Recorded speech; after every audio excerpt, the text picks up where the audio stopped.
necessarily finished, but most of them have like 5,000 words so far. But yeah, also, yeah, this is going to be part 2 of the O.J. Simpson trial case. So I just say in part 1, it took a few days to come because the first day it was kind of getting dark, as I've been saying, and the last 10 minutes of the video, 15 minutes, they were too dark to do green screen, as well as I didn't get to the halfway point I wanted doing the video. That being said, part 2 I think will be shorter than part 1, because part 1 is like over an hour, so I think part 2 will be under an hour for sure, but it has less pages on my notebook anyway. But so even with that being too dark at the end, I didn't get to the point I wanted to get to, so I refilmed the next day, and then I spent yesterday editing it at the time of filming, of course, and it was basically done, but I just checked the render time and it would be like over an hour or so, and it was already like, 12:40 or so, so it would have been like 1:40 by the time going to bed. So I decided not to do that, but anyway, I think I spent up watching TV until that time anyway, so I could have, but it's okay, I'll just do it today. It's also a good day because then I don't pressure to do any editing today, so just filming and writing, because this evening I am running a 10k, and yeah, if you watch my workout videos, you think, oh, it's probably nothing for me, or I'm doing like a lot of runs and stuff like that. My long run this week is actually meant to be 12.9 kilometers, but I may scratch it because I'm doing a 10km this evening, like an actual race, but not like a race, it's for charity. I didn't fundraise or anything, I just last minute entered yesterday actually, but I thought it was good because I wanted to do an 8km in August when it was like a lighter out, and I waited too long and it was like sold out online. It was quite a big event, and then there was also a marathon, half marathon, 10k in October, but as well, similar, when I went online I could sign up for the half marathon or marathon, but it's not like I'm just going to sign up for a marathon. No, 10k was the max I wanted to do, and that was sold out as well. So this event I think isn't as big, perhaps maybe because it is in the dark in the evening. Maybe people aren't available, or they just don't want to run it like 8 p.m. when it's kind of dark. It's like dark, well, it's like get dark at like, it's getting dark at 5 these days, so yeah. Though I'm quite nervous, like when I run by myself I'm not nervous. It's not like a race where I have to achieve a certain time or anything, but I haven't really done an event like this in ages. I guess the only thing I would come close is like park run, and that's been a while, and that's like half the distance. Here the options were 5 and 10k, but I decided to do 10 because the plan I'm actually doing is train for 10k, and I can run 10k, it's just I can't do it fast. So what I'm hoping for is sub 60, but I think it's very unlikely since I'm not even hitting sub 30 in my 5ks, and how am I going to do double that like at the same pace? But then again, around here there are a lot of hills, and I'm doing the run more in a flatter area. For sure it's definitely a flat course, I believe. I haven't really run there, even though it's a kind of famous place, but I decided why not. The registration was still open, so I registered and I'm running today. I'm nervous and it's going to take a good few hours out of the evening, but then again I didn't have to exercise in the morning because obviously I'm not going to do a workout before I run 10 kilometers. So I'm a little nervous. I'm also thinking about my eating, like I'm not going to eat dinner at the usual time because that would be like just an hour or so before the run. So yeah, I'm thinking about, I had some lunch, I was only going to have a slice of bread, and then I was going to have more of a late lunch at like 4 if the race starts at 8, but then again, I did add some soup now, so I'm not sure if I'll have a second lunch, but I'll have something for sure, maybe a banana before the race, and maybe a bit of caffeine, but it's kind of late to have caffeine. But anyway, I should start talking about race. I will let you know my times perhaps in the edit of this video or in my next video if you're interested. Also, just mainly if I got that sub 60, even though it's not super fast anyway, but I'm not an elite athlete now. I can't believe the elite athlete time is like for women under sub 30 for 10k, like barely getting that for 5k, but yeah, hopefully it'll be okay and it won't go out too fast. There is an app, it's a bit concerning because when I log in it tells me I'm like over 100 miles miles away from the location or something. I'm like, what? It must be thinking I'm doing a different race. But I did sign up for the right place, as well as I can just use my Garmin watch, or the one I'm borrowing from my dad, to track it. And we'll have all the splits in the app as long as I just press start at the right time. But yeah, oh yeah, the only thing is, if you want to support this channel in a certain way, I now have channel membership, so just press join beside subscribe and you can learn all about it. The link is also in the description, so you get some badges depending on how long you've been a member of the channel, some custom emojis, shout out at the end of the videos, and 2 exclusive videos a month. These videos will depend on, the month to month, but I'll be of course open to suggestions for these videos. Maybe I'll do polls depending if I get more people to join.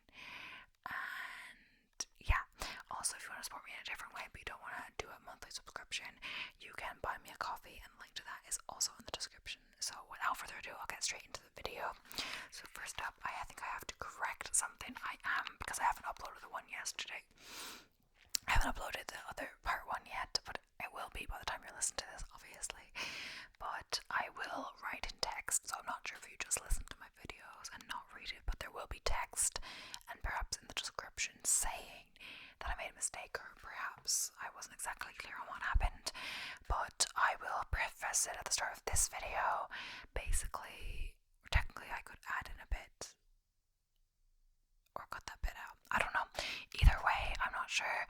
But basically, I had said something in the last video, like OJ never would have gone to prison if the parents of Nicole Brown and Ronald Coleman hadn't, filed a civil case against OJ. But that isn't the case. They got money from that, which honestly they never really got, because I'm not sure if I think that's in this one I'm about to talk about, but it's not a spoiler, so we're not doing spoilers, it's just what happened. So they never really got much of the money. I think Max, the Coleman family, was $100,000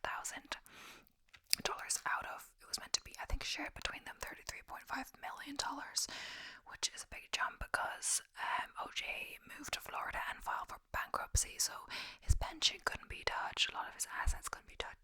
The only thing they really could get money from was earning in different ways, like the book about him and TV shows about stuff where he's mentioned that he was getting money from.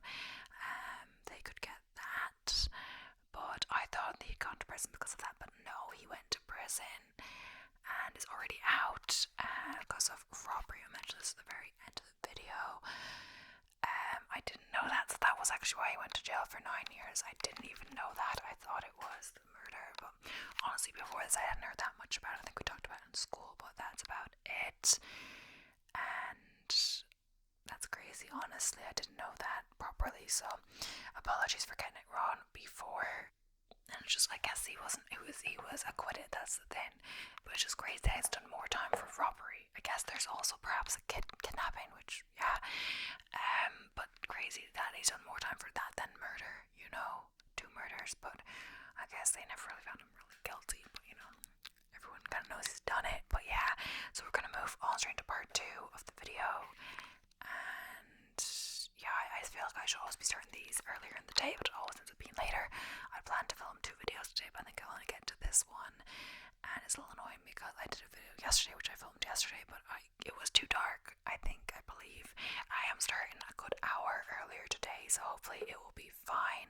But I don't want to start filming at the same time as yesterday, refilming the same video at the same time. That's pointless. So I just have to make sure to do it earlier. If I want to do writing, perhaps do a filming first then instead of writing, because it's okay, like if I just want to write for 1 hour, that's fine. I like to have it spread out throughout the day, but the problem tends to be that I get distracted, so it's not really 1 hour of writing, it's 2.5 hours, 3 hours of maybe 1 hour of writing in the midst of all that, or half an hour in an hour and a half, and so it takes up longer than I think just by procrastinating. But then I don't want to start the video because I still haven't done the words. It's because I'm procrastinating, so that's the problem. Gotta work that, but that kind of the way to avoid that would just be to start with the videos straight away. And yeah, so we're starting off from timeline. So we left off talking about Harris, who was dismissed from testifying from the court because she failed to disclose that her husband had she was subject to domestic violence by her husband. So yeah, the timeline. LA County Chief Medical Examiner Dr. Lakshmanan, I'm saying that wrong, sorry. Oh gosh, it's a long name. Sathi Vagaswaran testified on June 14th, 1995 that Brown's time of death was estimated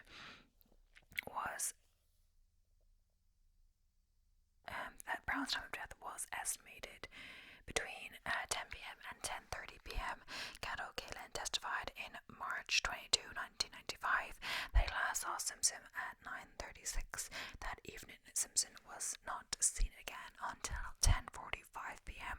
when he answered the intercom at the front door for the limousine driver, Alan Park.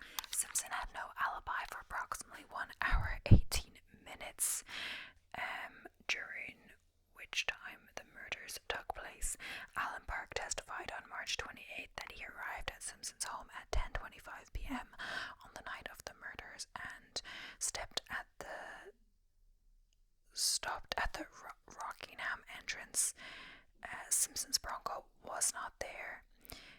He then drove to the Ashford entrance and ran the intercom 3 times, getting no answer, starting at 10:40 p.m. At approximately 10:50 p.m., he saw a tall African American shadowy figure resembling Simpson approach the front door before aborting towards the southern walkway that leads to Kalin's bungalow. Park's testimony was significant because it explained the location of the glove found at Simpson's home. So the blood trail from the Bronco to the front door was easily understood, but the glove was found on the other side of the house. Park said the shadowy figure initially approached the front door was easily understood, but the glove was found on the other side of the house. Park said the shadowy figure initially approached the front door before heading down the southern walkway, which leads to where the glove was found by Furman. The prosecution believed that Simpson had driven his Bronco to and from Brown's home to commit the murders, saw that Park was there, and aborted his attempt to enter through the front door and tried to enter through the back instead. He panicked and made the sounds that Kalin heard when he realized the security system would not let him enter through the rear entrance. He then discarded the glove, came back, and went through the front door. During cross-examination, Park conceded that he could not identify the figure, but he saw the person enter the front door, and afterwards Simpson answered and said he was home alone. Park conceded that he did not notice any cuts on Simpson's left hand, but added, "I shook his right hand, not left. There was various DNA evidence, hair and fiber evidence, and fingerprint analysis linking Simpson to the murders." So now the defense case. So Simpson hired a team of high-profile defense lawyers, initially led by Robert Shapiro, who was previously a civil lawyer known for settling, and then subsequently by Johnny Cochran, who at that point was known for police brutality and civil rights cases. So the defense team's reasonable doubt theory was summarized as compromised, contaminated, corrupted in opening statements. They argued that the DNA evidence against Simpson was compromised by the mishandling of criminalists Dennis Fun and Andrea Mazzola during the collection phase of evidence gathering, and that 100% of the real killer's DNA had vanished from the evidence samples. The evidence was then contaminated in the LAPD crime lab by criminalist Colin Yamaki, and Simpson's DNA from his reference file was transferred to all 3 exhibits. The remaining 3 exhibits were planted by the police and thus corrupted by police fraud. The defense also questioned the timeline, claiming the murder happened around 11 p.m. that night. So, onto the timeline.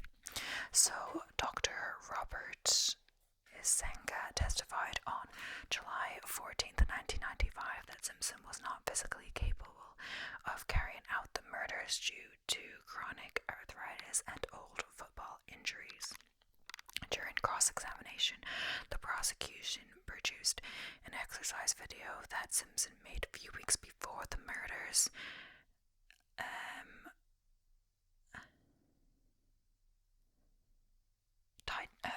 Titled O.J. Simpson Minimum Maintenance Fitness for Men, which demonstrated that Simpson was anything but frail. Dr. Husenegg admitted afterwards that Simpson could have committed the murders if he was in the throes of adrenaline rush. Dr. Michael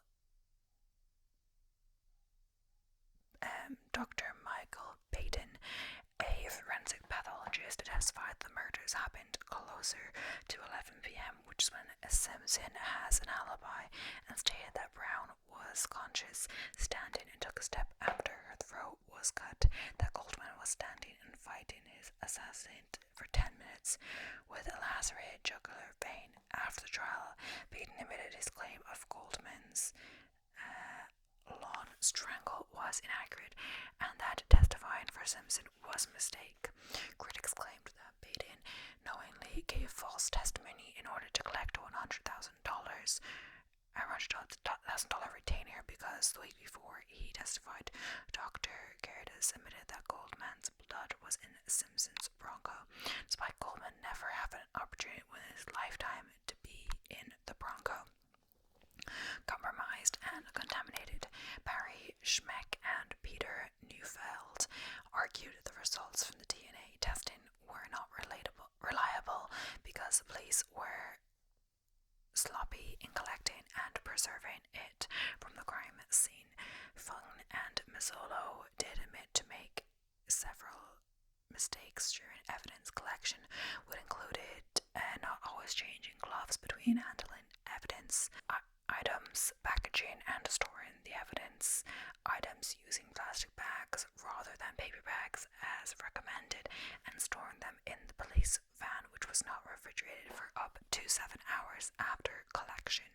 This, they argued, would allow bacteria to degrade all of the real killer's DNA and thus make the samples more susceptible to cross-contamination.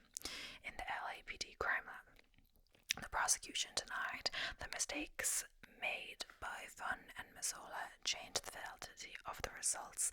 They noted all of the evidence samples were testable, and then most of the DNA testing was done at the 2 resulting labs, not the LAPD crime lab, where contamination supposedly happened, since all of the consulting labs received were testable, while Schmeck and Neufeld's theory projected that they should have been inconclusive after being 100% degraded.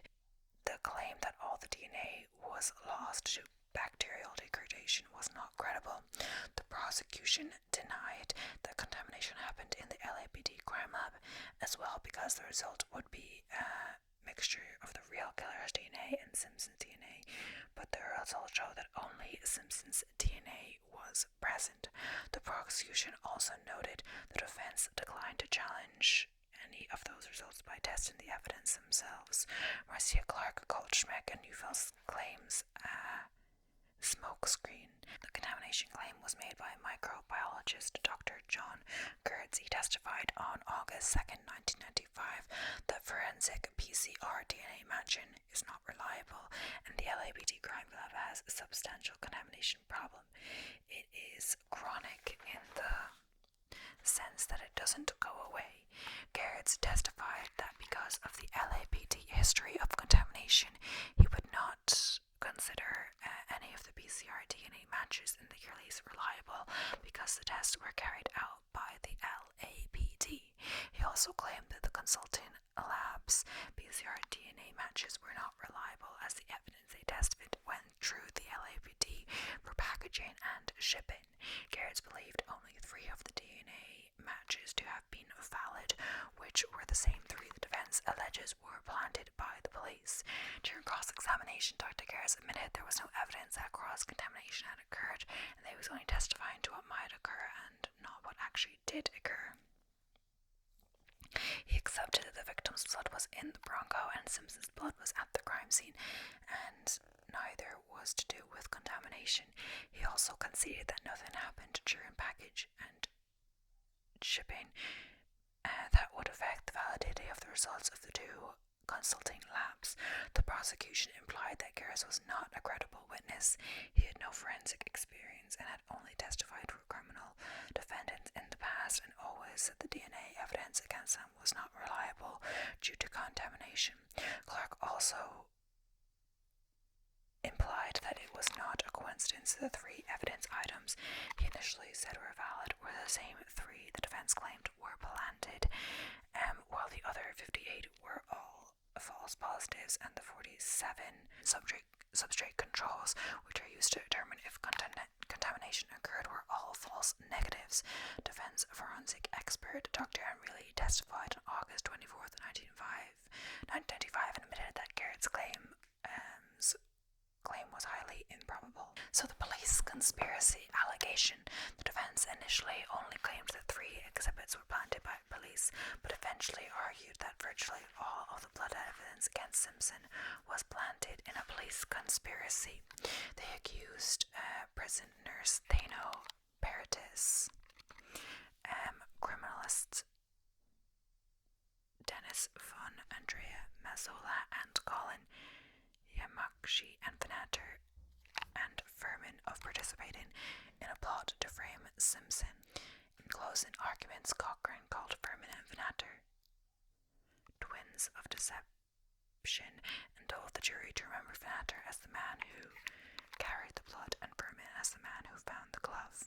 EDTA, the only physical evidence offered by the defense that the police tried to frame Simpson was the allegation that 2 of the 108 DNA evidence samples tested in the case contained the preservative. I don't really want to pronounce this, so I'm just going to say the shortened one, EDTA. Ironically, it was the prosecution who asked to have the samples tested for the preservative, not the defense. The defense alleged the drop of blood on the back gate at the Bundy crime scene, which matched Simpson, and the blood found on a pair of socks in Simpson's bedroom, which matched Brown, were planted by police.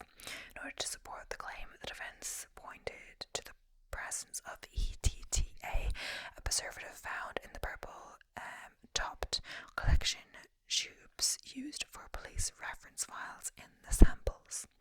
On July 24th, 1995, Dr. Frederick Reiters, a forensic toxologist who had analyzed results provided by the FBI Special Agent Roger Matz, testified that the level of EDTA in the evidence sample was higher than which is normally found in blood.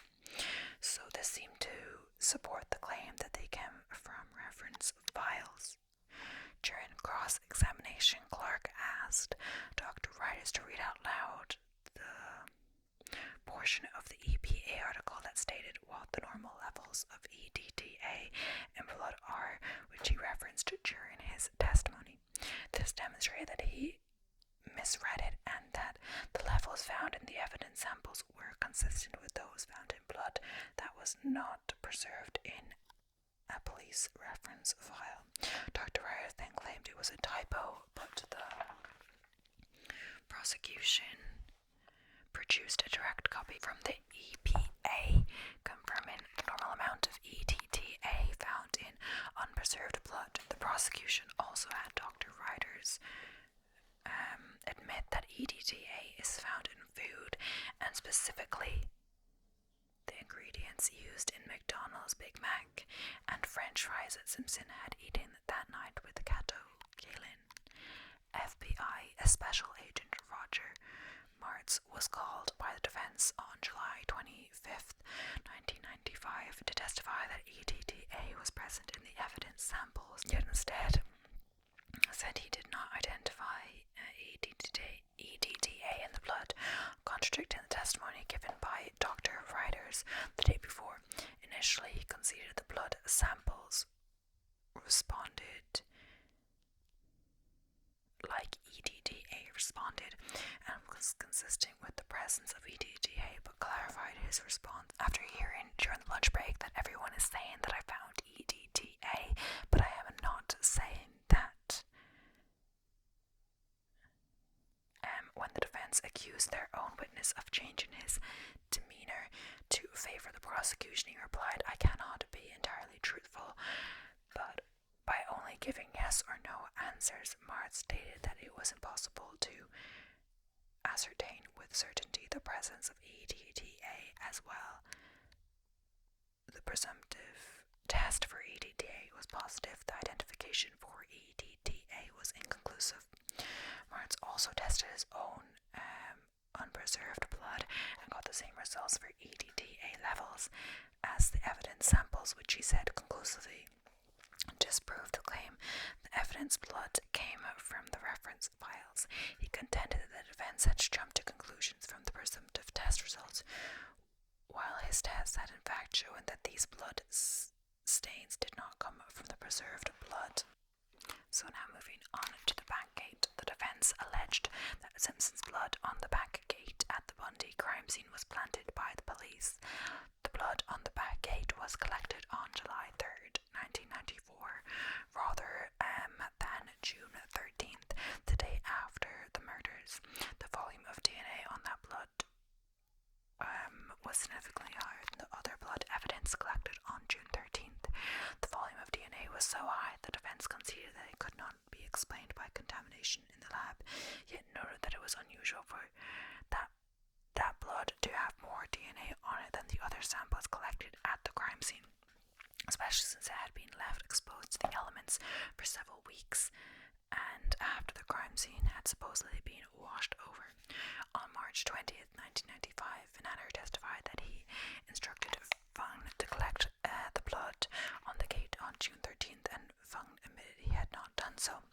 The defense suggested the reason why Fung did not collect the blood is because it was not there that day. Schmeck showed a blown-up photograph taken of the back gate on June 13th and admitted he could not see it in the photograph. The prosecution responded by showing that a different photograph showed that the blood was present on the back gate on June 13th and before the blood had been taken from Simpson's arm. Officer Robert Risk was the first officer to the crime scene and the one who pointed out the blood on the back gate to Furman, who documented in his notes that night. Multiple other officers also testified under oath the blood was present on the back gate the night of the murders. The prosecution also pointed out to the media cameras present proved that Fanatter never returned to the Bundy crime scene, Brown's home, that evening, where Simpson's blood was allegedly planted. So the Bronco. Barry Schmeck alleged the police had twice planted the victim's blood inside the Simpson's Bronco. An initial collection was made on June 13th. The defense accused Fanatter of planting the victim's blood in the Bronco when he returned to Simpson's home later that evening. The prosecution responded that the Bronco had already been impounded by the time Fanatter returned and was not even at Rockingham. So now moving on to socks. The defense alleged that the police had planted Brown's blood on the socks in Simpson's bedroom. The socks were collected on June 13th and had blood from both Simpson and Brown, but her blood on the socks was not identified until August 4th. The socks were found by Furman, but the defense suggests Fanatter planted the blood. He had received both blood reference files from the victims earlier that day from the coroner and booked them immediately into evidence.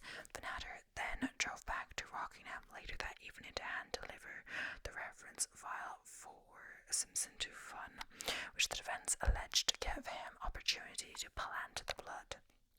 Fun testified he could not see blood on the socks he collected from Simpson's bedroom, but the prosecution later demonstrated that these blood stains are visible underneath a microscope. Fanatter denied planting Brown's blood on the socks. The video from Willie Ford indicated that the socks had already been collected and stored in the evidence van before Fanatter arrived, and footage from the media cameras present appeared to prove that he never went inside the evidence van when he arrived at Rockingham. So now moving on to the glove. So the last exhibit planted was the bloody glove found at Simpson's property by Furman. Unlike the sock and the backgate, the defense provided no physical or eyewitness evidence to support their claim that the prosecution could then refute. So the last exhibit allegedly planted was the bloody glove found at Simpson's property by Furman.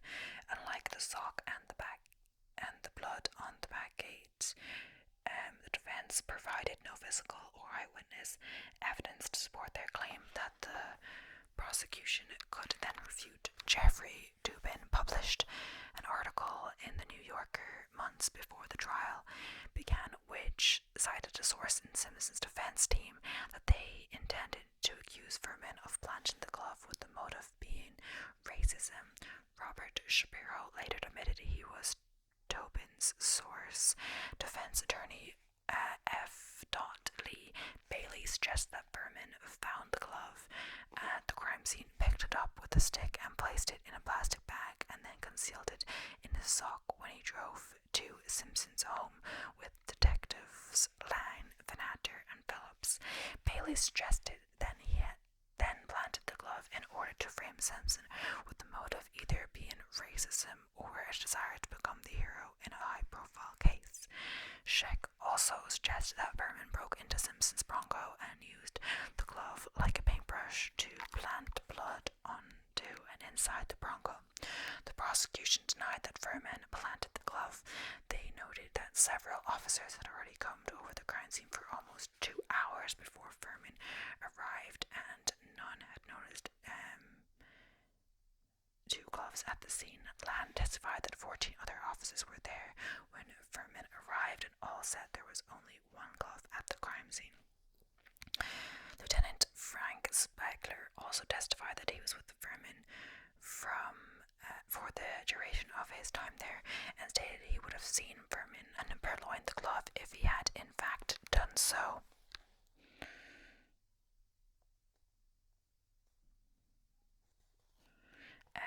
Clark added that Furman did not know whether Simpson had an alibi, if there were any witnesses to the murders whose blood was on the glove the Bronco belonged to Simpson, or whether Caitlin had already searched the area where the glove was found. During cross-examination by Bailey, Furman denied that he had used the N-word to describe African Americans in the 10 years prior to his testimony. A few months later, the defense discovered audio tapes of Furman repeatedly using the word 41 times in total. 8 years before the murders, the Furman tapes became the cornerstone of the defense's case. That Furman's testimony lacked credibility. Clark called the tapes the biggest red herring there ever was. After McKinney was forced to hand over the tapes to the defense, Furman says he asked the prosecution for a redirect to explain the context of those tapes, but the prosecution and his fellow police officers abandoned him after Ido played the audio tapes in open court for the police to hear. The public reaction to the tapes was explosive and compared to the video of the Rodney King beating from a year prior. After the trial, Furman said that he was not a racist and apologized for his previous language, saying he was acting for a screenplay when he made the tapes and had been asked to be as dramatic as possible. Many of his minority former co-workers expressed support for him on On September 6, 1995, Furman was called back to the witness stand by the defense after the prosecution refused to redirect him to answer more questions. The jury was absent, but the exchange was televised. Furman, facing a possible prosecution for perjury, was instructed by his attorney to invoke the Fifth Amendment to avoid self-incrimination. To 2 consecutive questions he was asked. Defense attorney Yulin asked Furman if it was his intention to plead the Fifth to all questions, and Furman's attorney instructed him to reply yes. Yulin then briefly spoke with the other members of the defense and said he had just one more question. Did you plant or manufacture any evidence on this case? Following his attorney's instruction, Furman replied, I choose to assert my Fifth Amendment privilege.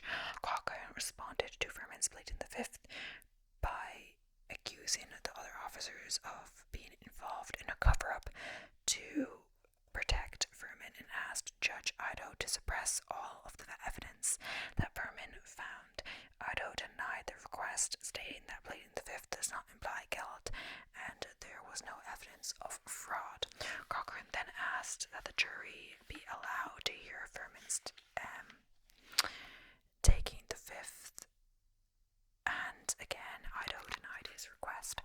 Ido also criticized the defense's theory of how Furman allegedly planted the glove, stating it would strain logic to believe that. On June 15th, 1995, Christopher Durden surprised Maria Clark by asking Simpson to try on the gloves found at the crime scene and his home. The prosecution had earlier decided against asking Simpson to try them on because they had been soaked in blood from Simpson, Brown and Coleman, and frozen and unfrozen several times. Instead, they presented a witness who testified that Brown had purchased a pair of these gloves in the same style in 1990 at Bloomingdale for Simpson, along with a receipt and photo during the trial of Simpson earlier wearing the same type of glove. The leather gloves appeared too tight for Simpson to put on easily, especially over the latex glove he wore underneath. Clark claimed that Simpson was acting when he appeared to be struggling to put on the gloves, yet Cochran replied, I don't think he could act the size of his hands. Darden then told Ido of his concerns that Simpson had arthritis, and we looked at the medication he takes, and some of it is anti-inflammatory, and we are told he had not taken the stuff for a day, and it caused swelling in the joints and inflammation in his hands. Cochran informed Ido the next day that Sean Chapman contacted the LA County Jail doctor who confirmed Simpson was taking his arthritis medication every day and that the jail's medical cards verified this. Men came up with, and Cochran repeated, equip he used in his closing arguments. If it doesn't fit, you must acquit. The prosecution stated they believed the gloves shrank from having been soaked in the blood of the victims. Richard Rubin, former vice president of glove maker Aris Isotoner Inc., which makes the gloves in question, testified on September 12, 1995. The gloves had indeed shrunk from their original size. Darden produced a new pair of the same type of gloves which fit Simpson when he tried them on. After the trial, Cochran revealed that Bailey had goaded Darden into asking Simpson to try on the gloves, and that Shapiro had told Simpson in advance that they did not fit. So, summation, in closing arguments, Darden ridiculed the notion that police officers might have wanted to frame Simpson. He questioned why, if the LAPD was against Simpson, they went to his house 8 times in domestic violence against Brown between 1986 and 1988, but did not arrest him. They only arrested him on charges of abuse in January 1989, when photos of Brown's face were entered into the record. Darden noted the police police did not arrest Simpson for 5 days after the 1994 murders. During the prosecution's closing argument, Cochran and Scheck very notably objected 71 times in order to lessen its effect on the jury, and though the overruled 69 of them Idaho overruled 69 of them had not once admonished Cochran or Scheck or threatened them with contempt of court for their behavior. Cochran dedicated his entire argument to attacking the LAPD, particularly Furman, Lan, and Venator. He emphasized that Furman was proved to have repeatedly referred to black people as the N-word, and also to have boasted of beating young black men in his role as a police officer. Cochran compared Furman to Adolf Hitler and referred to him as a genocide racist, a perjurer, America's worst nightmare, and the personification of evil, and claimed that Furman had planted the glove in an attempt to frame Simpson for the murders based on his dislike of interracial couples. Cochran also presented a piece of paper to the jury with the title of Venator's Big Lies, and claimed that Venator had returned to the crime scene with Simpson's blood to plant it there, despite Venator having previously testified that he'd given it to Dennis Fun in order to avoid the exhibits from getting mixed up. Cochran referred to Furman and Venator as the two devils of deception, and implored the jurors to stop this cover-up and acquit Simpson and send the police a message, which was interpreted by many as an appeal for a jury nullification. Following his summation, Cochran received numerous death threats and hired bodyguards from Louis Farrakhan. In response, Fred Goldman, who was himself Jewish, referred to Cochran himself as the worst kind of racist ever and a sick man for comparing Furman to Hitler, while associating himself with Farrakhan, who was widely considered a black supremacist and anti-Semitite. While Robert Shapiro, also Jewish, expressed that he was particularly offended by Cochran comparing Furman's claims to the Holocaust, claiming that no comparison would ever be possible. An interview regarding Vincent Buglio's analysis on the case, Venator claimed that he was so infuriated at Cochran's claims about him that he felt the desire to strangle him in the courtroom. So now on to the verdict. Fears grew that race riots similar to the riots in 1992 would erupt across LA and the rest of the country if Simpson were convicted of the murders. As a result, all LA police officers were put on 12-hour shifts. The police arranged for more than 100 police officers on horseback to surround the LA County Courthouse on the day the verdict was announced in case of rioting by the crowd. President Bill Clinton was briefed on security measure if rioting were to occur nationwide. The only testimony that the jury reviewed was that of limo driver Park.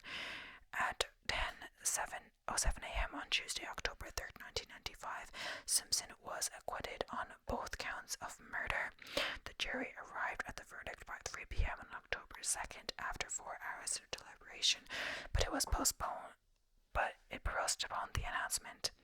After the verdict was read, juror number 9, 44-year-old Lion Cryer, gave Simpson a Black Power raised fist salute. The New York Times reported that Cryer was a former member of the Revolutionary Nationalist Black Panther Party that prosecutors had inexplicably left on the panel. An estimated 100 million people worldwide watched or listened to the verdict announcement. Long-distance telephone call volume declined by 58%, and trading volume of New York Stock Exchange decreased by 41%. Water usage decreased as people avoided using bathrooms. So much work stopped. The verdict cost an estimated $480 million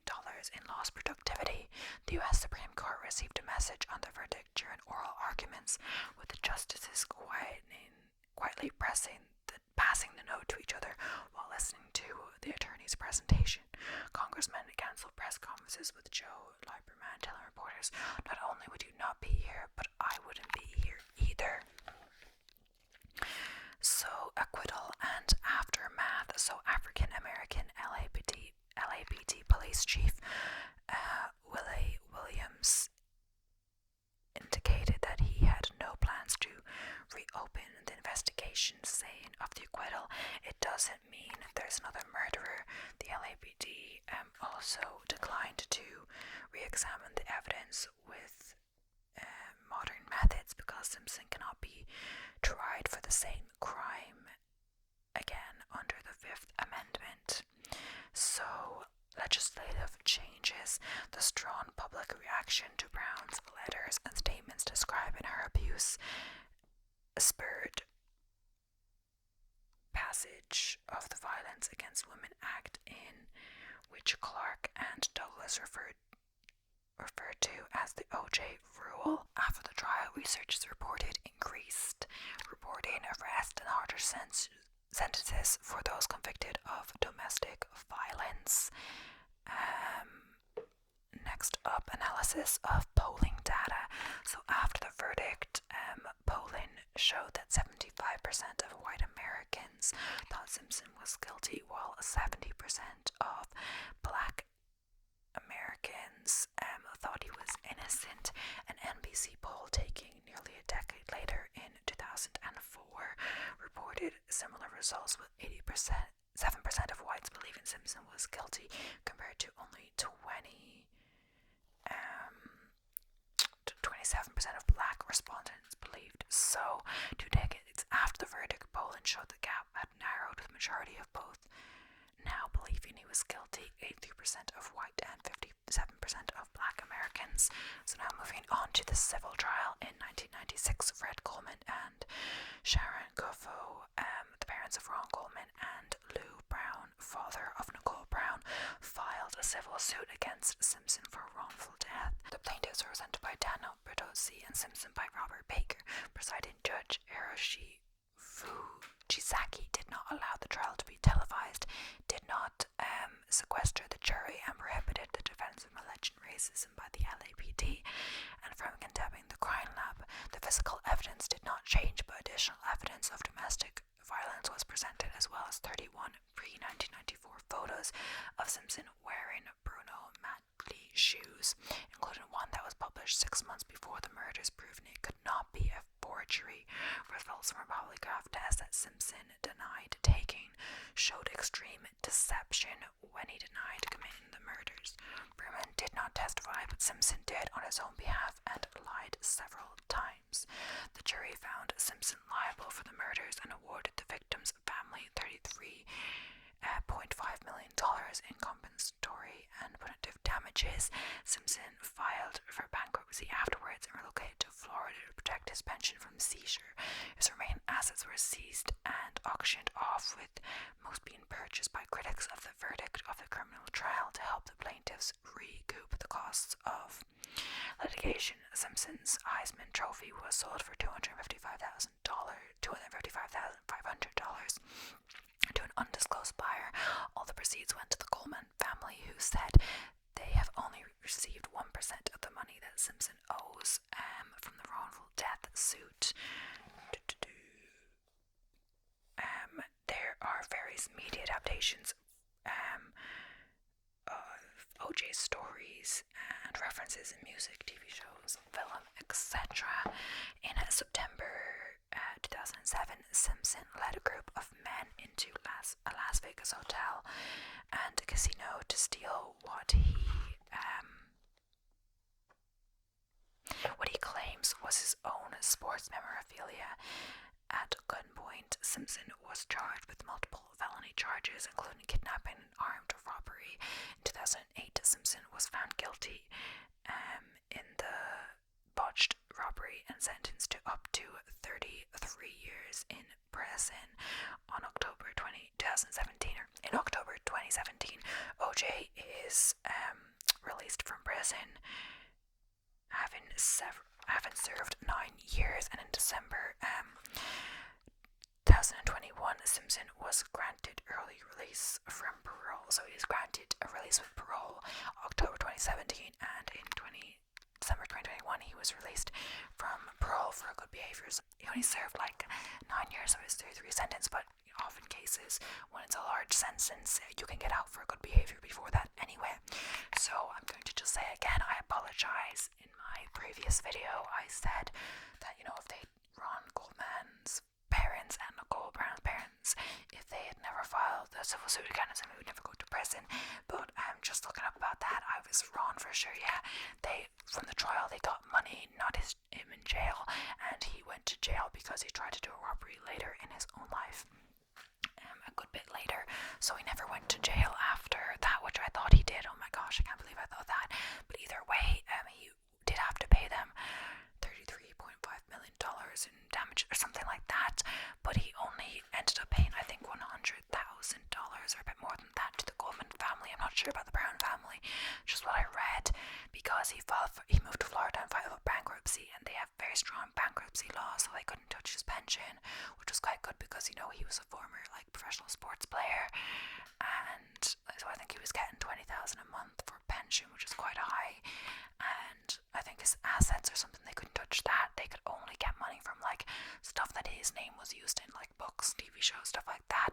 Mentions that would go to them, maybe not him. I'm not exactly sure, but yeah, basically, I don't know. I guess either he had some advice, he knew what he was doing, but he acted fast and he didn't have to pay them much money because he filed for bankruptcy. He moved to Florida, filed bankruptcy. I'm not sure how that works, but yeah, so very sad case, of course. That he never got, he got acquitted, and then he never went back to jail. He only went back to jail because he, you know, committed another crime. But he spent longer in jail for robbery than murder. But yeah, I don't know honestly. But thank you for watching. This is going to be the end of this video. It's kind of long now, especially since the second part of this video. So I think this case has been at least 2 hours by now. I'm not sure how long this video is, but yeah, hope you enjoyed. Thank you for watching. Let me know of any ideas for cases in the future. And yeah, I'll see you in the next one. And bye for now. Bye for now.